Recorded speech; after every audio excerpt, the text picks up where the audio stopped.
Selamat pagi Bapak Fransiskus dan teman-teman. Nama saya Gisela Vivian. Halo, saya Felicia. Saya Natasha Gabriela. Kami dari mahasiswa Unika Atmajaya, Fakultas Ekonomi dan Bisnis jurusan Akuntansi semester 2, akan menjelaskan salah satu bab dari pengantar ekonomi makro yang berjudul The Monetary System. Moneter, kalau kita mempelajari tentang ekonomi secara keseluruhan, terutama dalam konteks makro, perlu teman-teman ketahui bahwa di dalam proses transformasi keuangan itu tidak terlepas daripada sistem yang namanya sistem moneter. Tapi di sisi lain juga ada juga di dalam kegiatan ekonomi ada juga yang disebut dengan sistem fiskal begitu. Nah, apa dan bagaimana sistem moneter kita akan melihat lebih jauh misalnya. Sehingga kita akan melihat bahwa apa yang menjadi konsideran daripada aspek uang misalnya. Jadi mengapa uang itu berfungsi secara menyeluruh di dalam proses transaksi, tetapi di sisi lain juga bagaimana kondisi moneter itu mengaturnya, atau sistem moneter itu mengatur proses fungsi ataupun proses transaksi di dalam keuangan, baik di dalam pasar uang maupun di dalam pasar-pasar yang sifatnya transaksional dalam konteks transaksi itu misalnya. Sehingga kita juga akan melihat apa sih tipe-tipe uang yang ada. Begitu. Oleh karena itu, di dalam proses skema daripada aspek yang disebut dengan konsideran dalam konteks aset uang di dalam proses transaksi dengan fungsi dan aktivitasnya dengan berbagai macam tipe, tetapi yang terpenting di sini adalah siapa sih yang mengatur yang namanya sistem moneter itu sendiri. Gitu. Kalau di Amerika disebut dengan Federal Reserve, atau kalau kita di sini disebut dengan Central of Bank misalnya, gitu. Jadi itu proses itu. Kalau lebih spesifik lagi kita di Indonesia disebut dengan Bank Indonesia misalnya, gitu. Itu memang yang mengatur di dalam polarisasi di dalam sistem moneter. Oleh karena itu kita melihat bahwa polarisasi dalam konteks bank melakukan aktivitas dengan aturan dan rule yang ada, maka sistem itu mempunyai kerangka yang jelas. Apa sih tugas dari Central of Bank atau Federal Reserve kalau di Amerika atau yang disebut dengan Fed biasanya, gitu. Jadi bagaimana bank itu mengcreate atau mengatur di dalam posisi keuangan itu sendiri, dan bagaimana Central Bank atau bank sentral itu mengontrol baik dari aspek supply maupun dari aspek permintaan akan uang, termasuk juga di dalam aspek-aspek central bank dalam konteks menjaga stabilitas ataupun juga daripada kurs nilai mata uang dalam sebuah negara serta juga suku bunga. Nah, kita melihat, maka oleh karena itu kita bisa membayangkan proses historisnya misalnya. Apa sih yang menyebabkan terbentuknya uang, dan bagaimana kalau tanpa uang gitu misalnya. Ada proses historisnya. Jadi sebelum ada uang ada barter, proses perdagangan yang saya yakin dan percaya bahwa kalian sudah tahu lah dalam proses ini. Jadi sehingga kita melihat bahwa uang ini adalah suatu problem yang sangat penting, tapi di sisi lain dia juga memberikan suatu jalan keluar di dalam proses penggunaan. Karena barter aja tidak cukup di dalam proses polarisasi di dalam konteks transaksi. Karena Anda bisa bayangkan kalau transaksi yang tukar-menukar antara barang dengan barang dengan konteks nilainya. Maka oleh karena itu, untuk mempermudah seluruh aspek transaksi, baik dari sisi supply maupun dari sisi demand dan permintaan, maka terbentuklah uang sebagai sarana untuk memediasi proses transaksi tersebut. Sehingga kalau kita lihat ada aspek yang sifatnya medium of change, ada unit account, ada store value. Artinya apa di sini? Artinya bahwa setiap aktivitas dalam proses perdagangan barang ataupun jasa, kita melihat bahwa ada pos yang sifatnya harga itu sendiri dalam proses transaksi, ada yang mempunyai sebuah nilai tambah misalnya, value added dalam proses itu. Kalau kita melihat, maka ada dua jenis uang ya katakan, atau uang, misalnya ada commodity money, ada fiat money gitu misalnya. Apa saja commodity money misalnya, dalam bentuk komoditi uang dari konteks nilai intrinsiknya gitu. Jadi ada disebut dengan koin emas, ada dan sebagainya macam-macam lah. Kalau fiat money ada juga dalam konteks real uang dalam konteks US dollar ataupun dalam bentuk rupiah dan sebagainya. Kalau kita melihat ini artinya bahwa ada suatu proses transformasi di dalam penawaran uang itu sendiri atau supply daripada uang itu sendiri dalam konteks jumlah. Nah, proses currency-nya pasti akan berbeda di dalam proses transaksi baik dalam bentuk dalam konteks bank maupun di konteks non-bank, termasuk juga di dalam permintaan. Nah, ini yang kita melihat bahwa ada aspek-aspek yang sifatnya transaksi, maka kalau kita melihat contoh misalnya ada M1 atau M2. Apa kategori M1, M2 misalnya? Di dalam bentuk currency, demand deposit, travel check, dan lain sebagainya. Apa kategori misalnya M2? M2 adalah yaitu M1 ditambah dengan plus yang sifatnya time deposit dalam pasar mutual fund ataupun kategori dalam konteks itu. Maka oleh karena itu kalau kita lihat dari contoh-contoh ini, maka aspek-aspek ini seperti yang saya katakan dari awal itu bahwa proses kebijakan dalam sistem moneter yang terpenting di sini yang mengatur itulah yang disebut dengan Central of Bank atau yang disebut dengan Bank Indonesia ataupun kalau di Amerika disebut Federal Reserve.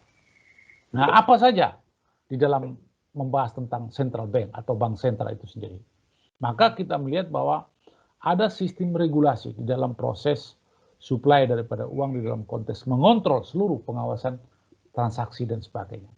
Nah, kalau kita di Indonesia, di dalam konteks kebijakan, Anda perlu ketahui selain ada berbagai negara, dia mempunyai pola-pola pendekatan. Ada fungsi Central of Bank, dia juga melakukan yang namanya pengawasan, tapi dia juga melakukan aspek yang sifatnya mengontrol stabilitas ekonomi dan juga mengatur frekuensi di dalam konteks naik turunnya fluktuasi nilai mata uang tersebut atau di negara tersebut, misalnya kalau kita di Indonesia rupiah, mengatur dan juga suku bunga.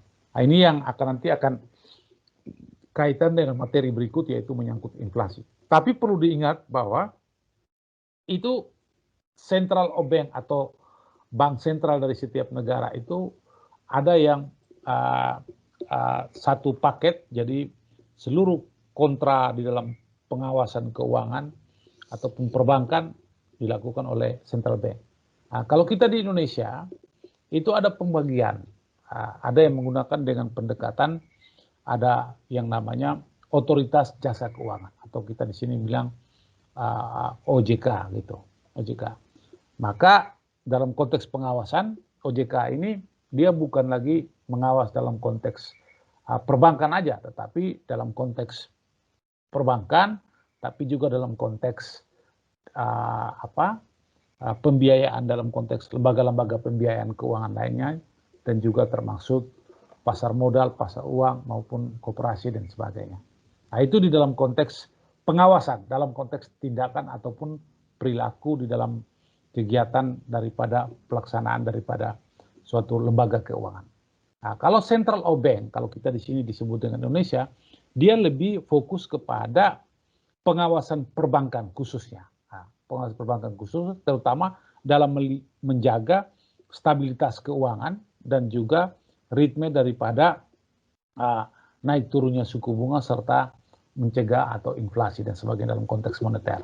Jadi banyak kalau sesuai aturan perundang-undangan kita tahun masih perbankan yang lama yaitu 2008 atau 2009 atau lanjutan daripada reformasi perbankan kita pada saat era reformasi tahun 1999.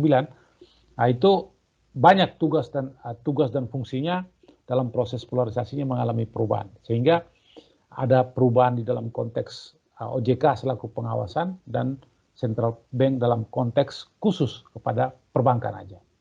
Nah, kalau kita melihat dari sini bahwa kebijakan yang dia lakukan adalah bagaimana suplai daripada polisi ataupun kebijakan daripada Central Bank. Nah, kalau di Amerika disebut dengan Federal Reserve, disebut Central Bank. Nah, kalau kita melihat, makanya oleh karena itu kalau kita lihat struktur misalnya kalau Fed di sini Federal Reserve daripada dia ada berbagai macam sistem misalnya, ada berbagai macam sistem di dalam konteks struktur organisasi misalnya.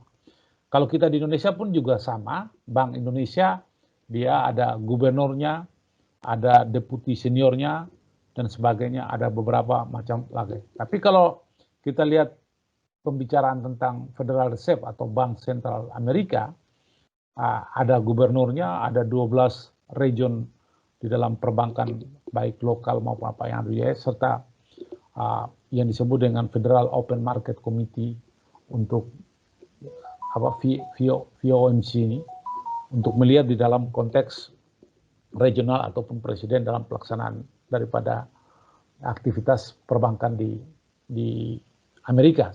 Oleh yang perlu Anda ketahui di sini,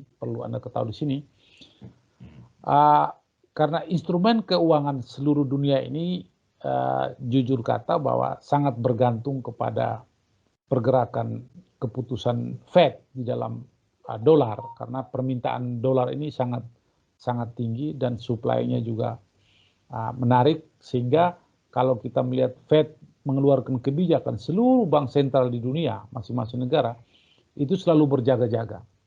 Nah, apa dampaknya? Karena kebijakan daripada Fed ini akan memberikan implikasi kepada nilai mata uang daripada masing-masing negara di dunia dan sebagainya. Sehingga banyak yang menentang dari aspek keputusan-keputusan Fed karena terlalu memonopoli kontrol, sehingga beberapa negara misalnya seperti China, terutama China dan Rusia itu ada aspek yang tidak begitu respect, sehingga mereka menginginkan ada suatu kubu baru di dalam Central of Bank yang mengatur ekonomi dunia dan sebagainya gitu.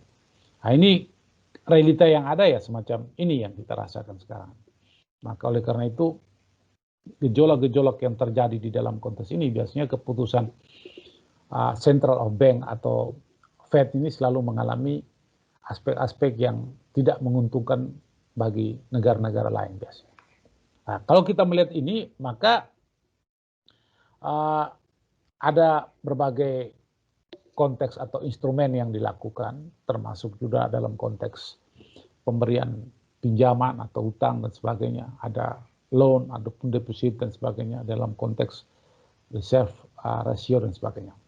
Nah, ini misalnya contoh, misalnya dia First National Bank, misalnya dia memberikan aplikasi misalnya 10, pinjamannya 90, maka deposit dalam konteks aset dan liabilitiesnya ke 100. Dan proses ini yang sangat sederhana dalam proses perhitungan di dalam account, di dalam First National Bank sebagai contoh itu, di account. Ini pun juga sama, non-banking system dan reserve bank dia akan memberikan suatu bank loan atau fractionation di dalam proses perbankan. Kalau misalnya supposnya dalam 100% misalnya, gitu. Dia akan dibagi 3 dalam proses supply, apakah non-banking system, apakah 100% di dalam sistem baik whole, deposit reserve maupun dalam bentuk loans ataupun tidak dalam bentuk utang gitu. Itu yang perlu ini dia contohkan aja sama seperti yang tadi. Kalau misalnya 100%-nya berapa, dia akan memberikan akumulasinya berapa. Case kedua.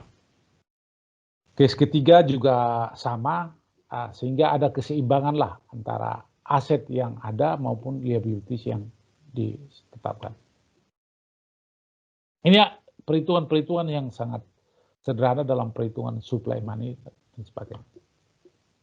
Misalnya fractionnya berapa. Ini juga sama, bahwa pinjaman. Jadi ada keseimbangan di dalam pasar.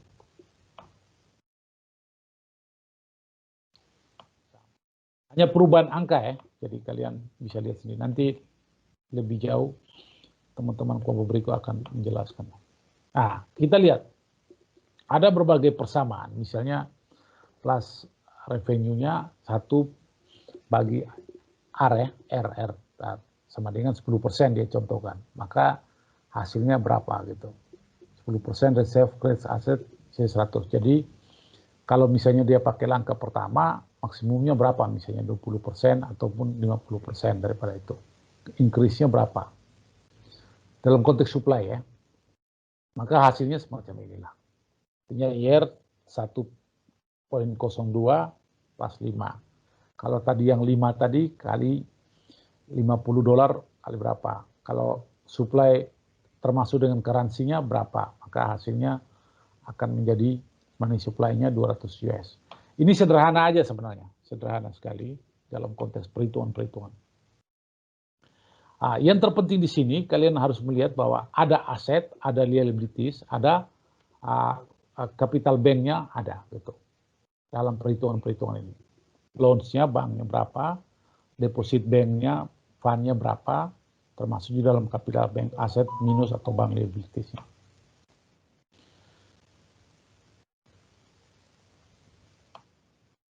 Nah, ini diberikan contoh tentang realistis National Bank misalnya. Asetnya berapa, liability-nya, reserve-nya berapa, loan-nya berapa, sekuritasnya berapa. Liabilities-nya deposit, hutang, dan juga kapital. Itu. Hanya perbedaan varian aja.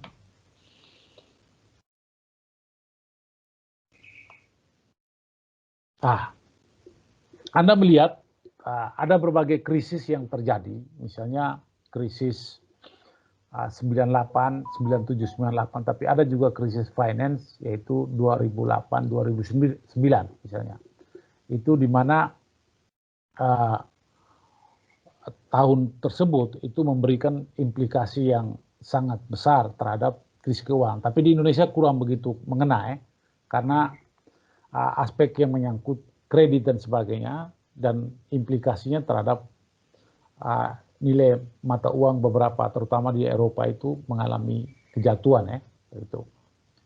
Sehingga ada rekonsiliasi dalam proses kebijakan, tinggal bank sentralnya mengaturnya macam apa di dalam membuat pajak ataupun dalam konteks perbankan yang banyak tutup di beberapa perbankan besar karena terjadi pergejolakan di Amerika itu.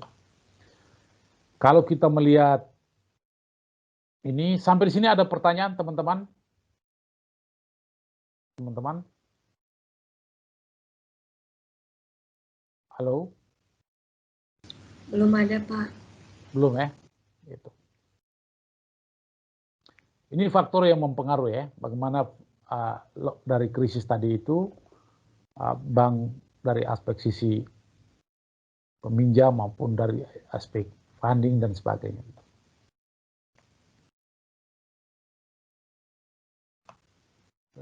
Itu yang bisa di problem kontrolnya sama dalam money supply.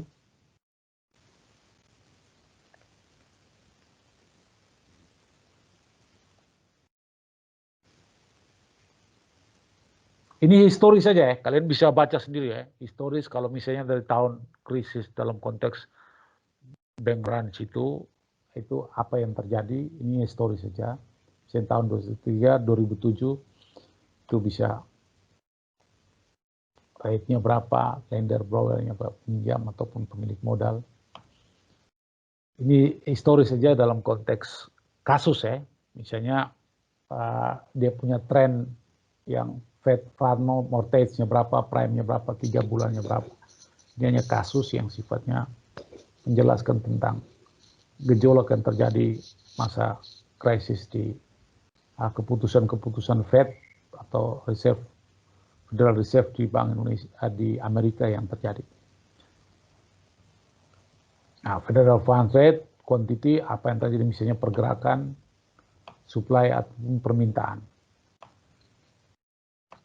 Dia perubahan-perubahan dari aspek berapa naik misalnya perubahan kebijakan yang akan dilakukan misalnya. Singkat kata sebenarnya kalau kita lihat ini bahwa fungsi daripada di dalam konteks uang itu sendiri bahwa dia pakai unit account itu sendiri mempunyai nilai, dia juga sebuah komoditi, apakah dalam bentuk intrinsik maupun fiat, ada keperluan yang sifatnya mengganti dalam proses kemudahan itu sendiri. External Bank Reserve untuk Central of Bank itu dia sangat ditentukan oleh aspek yang sifatnya kebijakan ya, kebijakan yang mengatur di dalam proses ya. Tapi dia lebih melihat kepada Federal Reserve dalam konteks Central of Bank yang ada di Amerika. Padahalnya kalau kita melihat Central of Bank daripada setiap negara itu kan pasti berbeda-beda gitu. Hanya saja Fed dalam memberikan keputusan itu sangat berpengaruh kepada pergerakan keputusan-keputusan daripada Central Bank di setiap negara. Misalnya Fed atau Federal Reserve dari Bank Sentral of Amerika, dia menginginkan suku bunga dinaikkan. Itu semua negara, terutama Central of Bank, itu pasti akan menjaga-jaga dalam keputusan apa benar dia menaikkan suku bunga atau tidak. Kalau dia menaikkan suku bunga, maka strategi kebijakan daripada Central Bank masing-masing negara itu pasti akan mengantisipasi apa yang terjadi. Kalau dia menaikkan suku bunga itu berdampak kepada aspek-aspek yang sifatnya ekspor maupun impor kita, aspek pergerakan nilai fluktuasi nilai mata uang kita ataupun negara-negara yang dengan pola pendekatan daripada transaksi internasional biasanya pengaruhnya.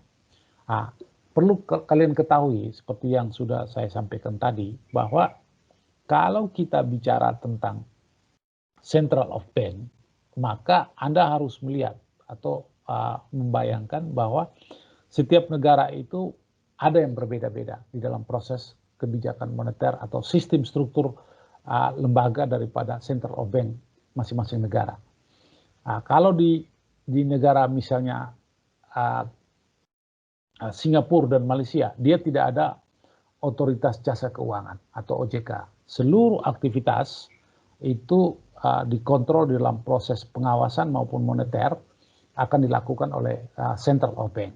Kita di sini sebaliknya berbeda. Central of Bank kita fokus kepada aspek moneter saja. Dan aspek pengawasan secara real detail dalam konteks perbankan dan sebagainya dilakukan oleh yang namanya OJK. Oleh karena itu ada pembagian tugas kalau kita di Indonesia. Yang mikroprudensial itu dilakukan oleh yang namanya OJK. Di dalam konteks pengawasan termasuk memutuskan siapa yang akan menjadi gubernur di dalam konteks bank-bank umum lain atau dan sebagainya. Itu ada di OJK. Harus lakukan fit and proper test, ada penilaian dan sebagainya. Kalau untuk Central of Bank, Anda perlu ketahui bahwa kita di Indonesia itu independen dalam pengertian tidak dikontrol oleh pemerintah. Kalau negara-negara misalnya seperti contohnya Filipina, Malaysia, Singapura itu kontrolnya adalah negara. Jadi presiden yang mengangkat langsung gubernur Central Bank tersebut, jadi bank sentral tersebut, gitu. Dan semuanya di bawah kontrol negara, gitu. Termasuk di Indonesia pun dia Central Bank, tetapi dalam pelaksanaannya independen, dia tidak memutusnya itu independen, tapi di dalam pelaksanaannya dia bagian daripada pemerintah. Beda dengan Federal Reserve. Kalau Federal Reserve, Fed ini perlu Anda ketahui, ini bukan milik pemerintah. Dia central bank yang mempunyai milik swasta ya. Jadi Fed ini adalah swasta. Jadi jangan Anda berpikir bahwa Federal Reserve pemerintahan Amerika ini di Amerika ini itu adalah milik pemerintah Amerika. Tidak, dia swasta. Dia dimiliki oleh keluarga besar penguasa dunia ini dalam dunia keuangan dan finance, termasuk IMF maupun World Bank, itu keluarga dari Rothschild dan Rothschild. Gitu, Rothschild dan Rothschild. Jadi Anda jangan membayangkan Federal Reserve yang ada di Amerika itu adalah milik pemerintah Amerika. Tidak, itu milik swasta. Dan dulu pernah John F. Kennedy, Presiden Amerika Serikat, pernah menginginkan supaya Federal Reserve, Bank Sentral Amerika ini dibawa kontrol pemerintah. Karena implikasinya sangat tidak bagus apabila aktivitas Federal Reserve tidak bisa dikontrol. Implikasi secara politik banyak disetujui, tapi ini kekuatan kapitalisme dunia, sehingga salah satu konspirasi sampainya John F. Kennedy ditembak itu diperkirakan karena juga dia menentang Federal Reserve atau Bank Sentral Amerika ini untuk masuk di dalam kontrol kepengawasan pemerintahan. Nah, ini perlu diketahui. Tapi kalau negara-negara secara umum itu Central of Bank-nya semuanya di bagian daripada instrumen pemerintah, institusi pemerintah. Nah, makanya China, Rusia, negara-negara yang merasa kurang respect dengan setiap kali ada keputusan Fed yang memberikan stimulus kebijakan yang cukup merugikan daripada negara-negara yang ingin percepatan ekonomi tapi selalu dikontrol dalam proses transaksi keuangan dalam Fed. Karena itu tadi, karena Amerika sendiri pun juga tidak bisa mengontrolnya gitu dalam konteks keputusan. Itu sih yang perlu saya berikan gambaran pada kalian secara garis besar di dalam proses kebijakan. Karena Fed itu saya tegaskan sekali lagi di sini bahwa dalam proses pelaksanaannya dia bukan institusi pemerintah, tapi dia kontrol oleh private company di dalam konteks sistem keuangan global ya. Nah, dia mengatur sistem-sistem central bank di dunia juga harus mengikuti apa yang menjadi ritme daripada kebijakan yang dikeluarkan Fed. Karena proses transaksi mata uang Amerika ini, dolar US ini, mempunyai permintaan dan juga supply daripada uangnya juga sangat diperlukan di dalam proses transaksi internasional. Saya rasa itu mungkin dari saya. Ada gambaran atau ada pertanyaan, silakan teman-teman lebih lanjut. Ayo Natasha. Terus silakan. Selamat pagi Pak Franciscus dan teman-teman sekalian. Kami dari kelompok 8 yang beranggotakan Felicia Bun, Gisela Vivian, dan Natasha Gabriela akan mempresentasikan mengenai the monetary system.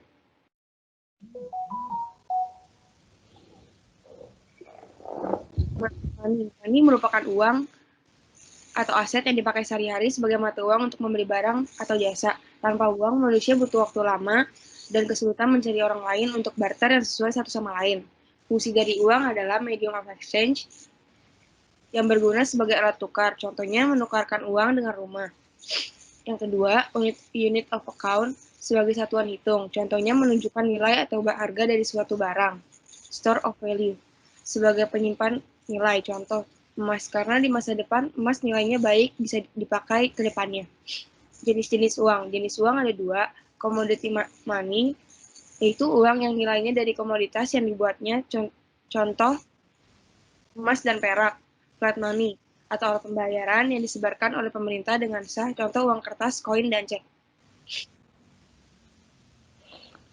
Oke, Natasha, tadi saya saya sudah sampaikan juga secara garis besar di dalam konteks historis ataupun penggunaan dan fungsi daripada uang yang kamu udah jelaskan juga. Kalau kita kaitkan dalam konteks kemudahan di dalam fungsi daripada uang itu sendiri, apa yang mendasari sehingga uang itu menjadi instrumen penting di dalam proses transaksi ataupun komoditi penting di dalam proses alat tukar menukar. Apa hubungannya dengan atau kaitan dengan sistem moneter itu sendiri dengan adanya uang? Kira-kira menurut kamu gimana? Selain yang saya sudah jelaskan, apa narasi berpikir kamu dengan teori yang kamu gunakan dalam konteks uang ini sendiri? Silakan, Natasha. Uang itu kan kayak mudah dibawa ya Pak, bisa kayak Iya. gampang ditukar-tukar. Kalau barter kan repot, kayak misalkan kayak orang kalau mau nukarin sapi gitu, dia punya sapi pengen punya rumah, kan kalau pakai sapi agak repot ya Pak, harus bawa-bawa sapi gitu banyak-banyak supaya bisa beli rumah. Kalau misalkan dengan uang kan kayak dengan mudah bisa praktis gitu Pak. Oke. Jadi kalau apa yang kamu jelaskan tadi itu kan berarti dalam aspek efisiensi dan aspek efektivitas di dalam konteks proses transaksi itu sendiri. Nah, sekarang apa yang mendasari sehingga posisi di dalam konteks penggunaan uang yang efisien dan efektif tadi memberikan warna tersendiri di dalam proses transaksi. Tetapi yang hubungannya dengan sistem moneter itu sendiri apa menurut kamu? Tadi kan kamu sudah dengar apa yang sudah saya jelaskan. Nah, sekarang gini, itu kira-kira apa menurut kamu? Logika saya sederhana aja. Tidak ada uang berarti sistem moneternya nggak ada dong berarti. Sebaliknya sistem moneternya ada apa gini gitu. Kira-kira menurut kamu gimana? Ini hanya logika aja Natasha, sebenarnya kamu udah tahu lah. Sebagai penunjuk harga ya Pak, untuk mempermudah proses. Oke, apalagi terus? Mungkin Giselle mau tambah, atau siapa tadi? Atau Natasha? Atau Felicia? Ini sih Pak. Oke, baik teman-teman sekalian.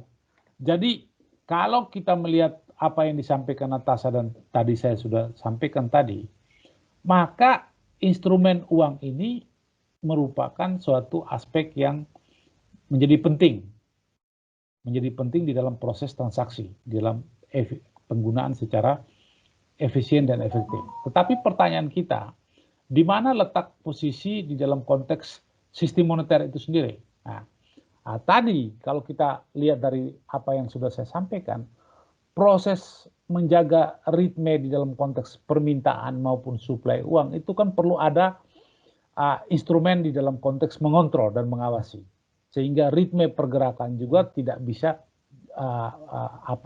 bisa dijaga di dalam konteks aspek yang akan berdampak kepada kekacauan ekonomi ataupun kekacauan di dalam pasar uang ataupun di dalam proses transaksi itu sendiri. Sehingga Central of Bank di dalam konteks dia sebagai lembaga, selain sebagai menjaga stabilitas ekonomi dan suku bunga setelah inflasi, dia punya fungsi dan tugasnya juga sebagai lembaga untuk melakukan pencetakan uang. Karena tidak semua lembaga itu tugasnya mencetak uang. Nah, dalam proses mencetak uang ini, dia harus melihat berapa suplai yang harus dia tawarkan dalam proses pencetakan uang sehingga pasar itu tidak kacau atau tidak terganggu, dan sebaliknya berapa permintaan yang akan proses transaksi. Karena kalau overload daripada aspek yang sifatnya besar di dalam konteks suplai terhadap uang itu, maka akan berimplikasi terhadap naiknya suku bunga ataupun juga turunnya suku bunga ataupun juga sebaliknya terjadinya inflasi yang begitu besar nanti akan terjadi. Sehingga uang yang disuplai atau didistribusikan tidak mempunyai arti apa-apa, tidak mempunyai nilai. Gitu. Nah, ini yang perlu. Oleh karena itu, yang terpenting di sini bahwa Central of Bank di dalam konteks sistem moneter, tugasnya dia bukan hanya untuk menjaga stabilitas keuangan ataupun stabilitas ekonomi, ataupun juga menjaga ritme naik turunnya daripada suku bunga ataupun juga inflasi. Tetapi yang terpenting di sini dia adalah media ataupun tugas di dalam proses pencetakan uang. Gitu. Itu central of bank sebenarnya. Itu aja logikanya, sebenarnya kita hanya memberikan narasi berpikir. Silakan, lanjut terus Natasha. Iya. The money supply. Money supply itu kuantitas uang yang tersedia dalam ekonomi. Terus aset yang merupakan money supply itu ada dua, currency, yaitu mata uang, uang kertas, dan koin di tangan masyarakat. Dan demand deposit, yang merupakan saldo di rekening bank yang dapat diakses oleh depositor sesuai permintaan dengan penulisan cek. Central Bank and Monetary Policy. Central Bank atau Bank Sentral merupakan lembaga pengawas sistem perbankan dan yang mengatur uang yang beredar. Monetary Policy atau kebijakan moneter merupakan pengaturan jumlah uang beredar oleh pembuat kebijakan di Bank Sentral. Federal Reserve atau Fed merupakan bank sentral di Amerika Serikat.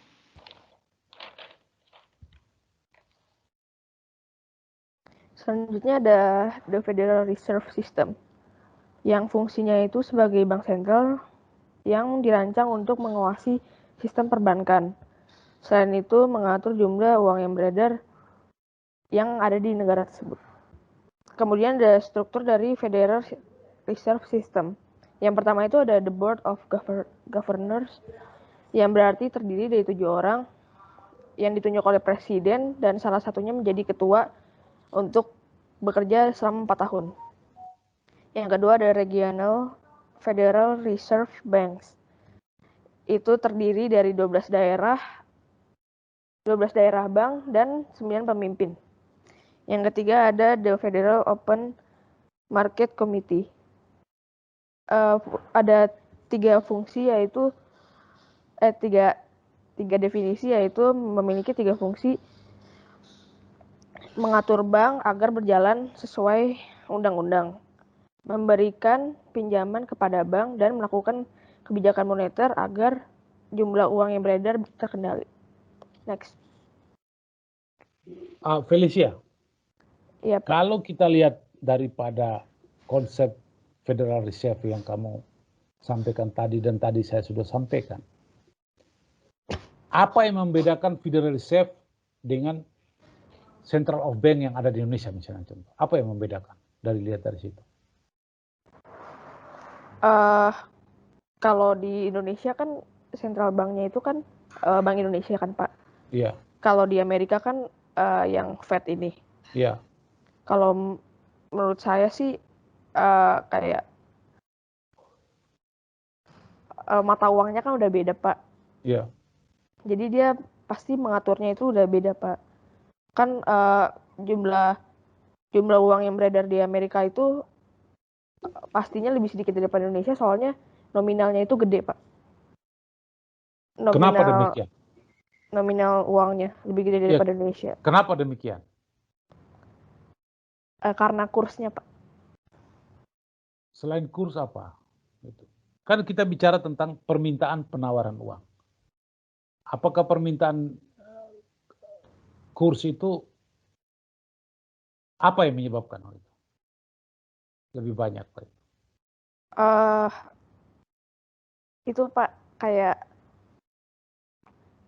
kalau di Indonesia kan sama di Amerika itu barang dan jasanya itu kan beda kan, Pak?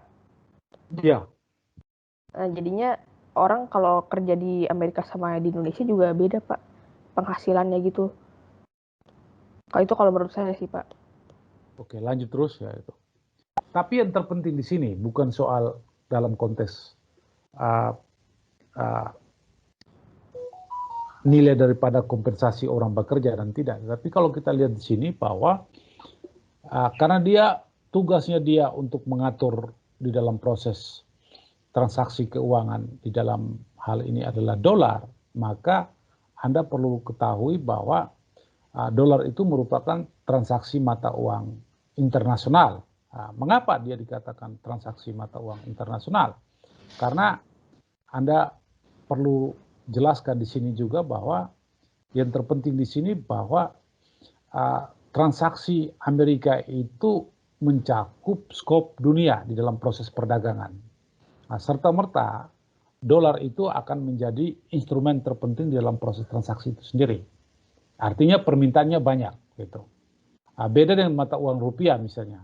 Paling di dalam proses transaksi dan sebagainya ya orang Indonesia, dan pasti nilai daripada uang kita itu kan pasti akan jauh berbeda misalnya dengan dolar gitu.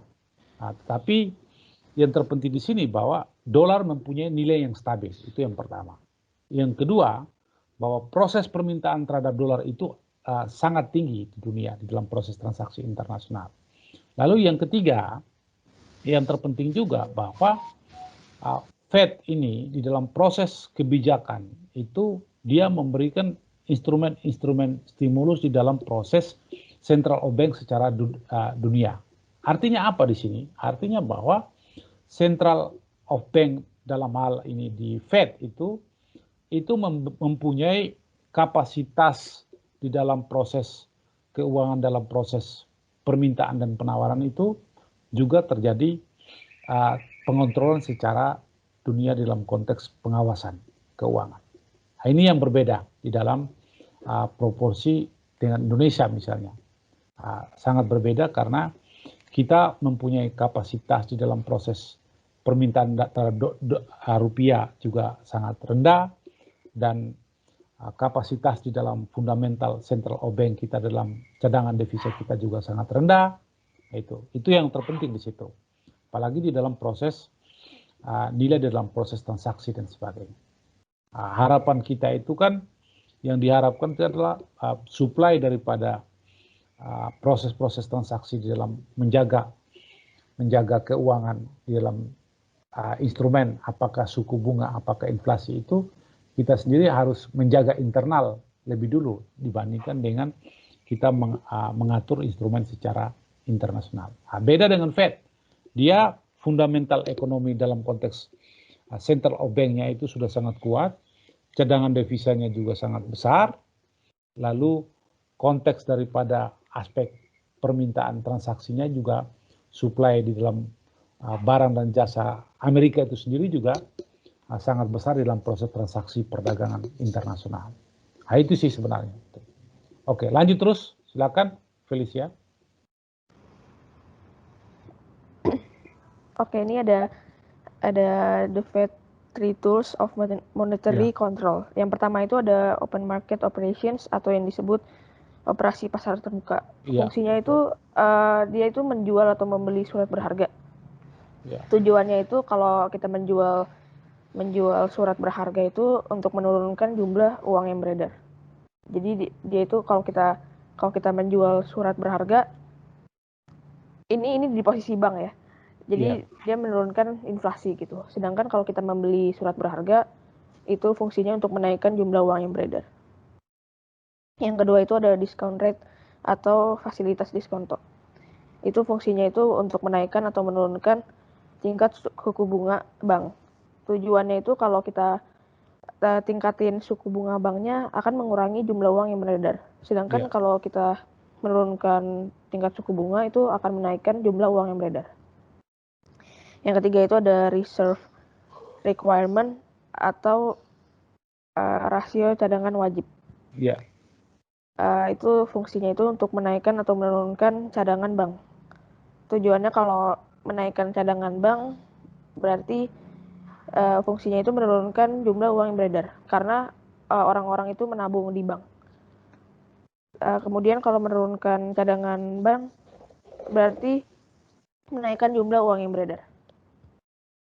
Oke, next. Oh iya. Setelah itu ada bank reserve. Yang pertama itu ada reserve atau cadangan. Artinya itu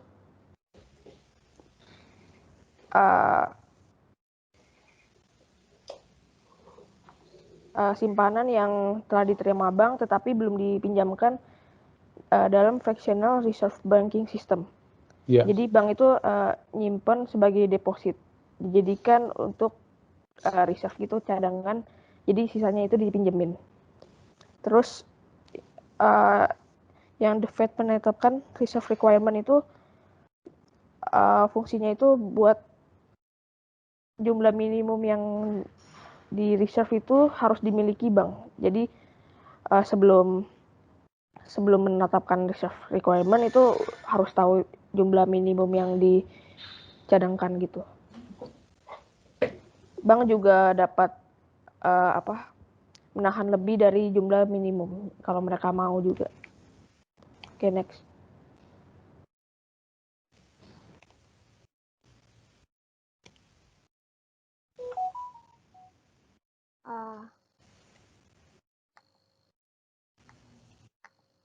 Money creation with fractional reserve banking. Jumlah uang yang beredar akan dipengaruhi oleh jumlah uang yang disimpan di bank dan jumlah pinjaman bank.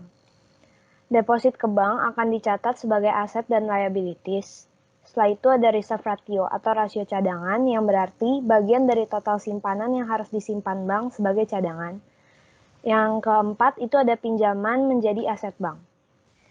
Setelah itu, jika satu bank meminjamkan uang, maka uang tersebut umumnya akan terdeposit di bank lainnya. Jika bank meminjamkan dengan apa yang dicadangkan, maka peredaran uang juga akan meningkat. Hal tersebut membuat lebih banyak deposit dan lebih banyak cadangan untuk dipinjamkan. Berikut adalah contoh T-account dari First National Bank. Yang kiri ada assets dan yang kanan ada liabilities. Dapat dilihat juga bahwa bank akan menerima deposit. Dari deposit tersebut akan disimpan cadangan dan sisanya dipinjamkan. Seperti deposit $100, bank akan menyimpan $10 sebagai cadangan dan akan meminjamkan sisanya yaitu $90. Problems controlling the money supply. The Fed akan mengontrol money supply secara tidak tepat. The Fed juga harus berhadapan dengan dua masalah seiring munculnya fractional reserve. Dua masalah tersebut yaitu the Federal Reserve System tidak mengontrol jumlah uang yang dipilih rumah tangga sebagai deposit atau simpanan, dan the Fed juga tidak mengontrol uang yang diputuskan banker untuk dipinjam. Sekian presentasi dari kelompok kami, terima kasih. Sabar si siapa? Iya, Siapa Pak. namanya tadi? Gisel. Iya. Kalau menurut kamu, kalau kita melihat problem kontrol daripada the money supply itu sendiri, sekarang misalnya saya memberikan contoh misalnya, kalau dengan dua masalah fractional reserve itu dalam konteks mengontrol money supply, apa yang harus dilakukan oleh Fed misalnya terjadi goncangan ekonomi misalnya, apa yang harus dilakukan misalnya? Gisel. Iya, Pak. Apa yang harus dilakukan? Misalnya, kamu bilang Fed harus berhadapan dengan dua masalah seiring dengan munculnya fractional reserve maupun lain itu. Jadi ada tadi yang namanya aset maupun liabilities gitu. Tapi misalnya kalau terjadi goncangan, apa yang harus dilakukan dalam proses apakah aset, apakah liabilities dalam proses Fed mengatasi problem kontrol dalam money supply itu sendiri. Itu apa yang harus dilakukan Fed? Kembali ke fungsi Fed tadi itu bisa. Seperti kayak mengontrol uang gitu ya, Pak? Iya, coba. Apa yang harus dilakukan? Gitu. Tadi kan masalahnya itu kayak Federal Reserve System itu tidak mengontrol jumlah uang yang dipilih rumah tangga sebagai deposit atau simpanan. Berarti mungkin the Federal Reserve System ini harus lebih punya kebijakan yang kuat lagi agar deposit atau simpanannya itu lebih teratur gitu, Pak. Setuju saya. Jadi teman-teman sekalian perlu diketahui, kita misalnya di dalam konteks pengontrolan gitu, Fed pasti dia akan melakukan misalnya dia melihat bahwa kebijakan dalam konteks pengawasan baik terhadap aset maupun terhadap liabilitiesnya mengalami goncangan misalnya. Pasti dia akan menjaga supaya keputusan dia itu apapun terjadi di dalam proses make money atau industri keuangan di dalam proses menjaga stabilitas central of bank di dalam keuangan sendiri. Yang jelas apapun dia pasti mencari keuntungan bagi central of bank-nya, bagi Federal Reserve-nya. Dia tidak mau rugi, termasuk negaranya di Amerika sendiri juga tidak mau rugi. Nah, biasanya instrumen-instrumen yang dilakukan teman-teman sekalian, biasanya Fed itu selalu melakukan kebijakan di dalam konteks menaikkan suku bunga. Nah, pertanyaan kita, kalau Fed melakukan naik suku bunga, apa dampak yang terjadi? Menaikkan suku bunga. Artinya, kalau dia menaikkan suku bunga, yang jelas bahwa orang merasa akan lebih nyaman simpan di tabungan dibandingkan dia melakukan investasi. Apalagi sekelasnya Fed. Nah, Fed misalnya. Baik secara jangka pendek maupun jangka panjang, itu pasti akan berpengaruh gitu, dalam konteks mengontrol. Karena Fed sendiri, Federal Reserve, dalam kita bicara tentang sistem moneter dalam konteks ini, dia sendiri juga harus melihat bahwa, wah ini saya tidak mau melakukan aktivitas yang sifatnya perilaku pasar yang sudah tidak menjamin dalam konteks real ekonomi misalnya, proses transaksi. Oleh karena itu, saya perlu mengontrol untuk keseimbangan, saya perlu melakukan yang namanya menaikkan suku bunga. Dampaknya secara jangka pendek dan panjang terkait dengan kenaikan suku bunga Bank Sentral di Amerika misalnya, kita akan membawa dampak yang sangat buruk misalnya. Yang jelas bahwa dana yang tadi dari investor asing pasti akan keluar dari negara kita, termasuk juga di negara berkembang lainnya, pasti akan keluar. Karena orang pasti akan lebih nyaman lari dan menyimpan uang di Fed dengan suku bunga yang pasti, yang tinggi, dan memberikan keuntungan yang pasti, dan tidak memberikan aspek-aspek yang merugikan. Nah, itu sih. Itu yang pertama. Pasti investor asing akan lari, pasti kita juga akan rugi. Ya pasti. Yang kedua, terjadi tekanan terhadap mata uang negara berkembang, termasuk Indonesia itu sendiri gitu. Termasuk rupiah. Nah, itu pasti akan mengalami tekanan. Karena apa? Depresiasi mata uang kita kan lebih rendah daripada dolar misalnya. Nah, itu akan berimplikasi dengan sendirinya. Nah, Anda melihat bagaimana nilai rupiah kita depresiasi melemah terhadap dolar, nah, itu kita sudah mengalami kalang kabut sendiri gitu. Karena apa? Instrumen-instrumen industri kita, instrumen-instrumen transaksi kita, terutama yang kebutuhan-kebutuhan industri kita masih bergantung atau masih ditopang oleh produk-produk yang bersifat impor. Nah, proses impor ini dalam proses transaksi dengan sendirinya kan menggunakan dolar gitu. Lalu yang ketiga, dolar Amerika Serikat pasti dia akan menguat karena orang semua lari untuk melakukan penempatan dana dalam konteks US dollar begitu. Karena lebih aman begitu dalam konteks dibandingkan dengan pegangan dengan mata uang lain begitu proses.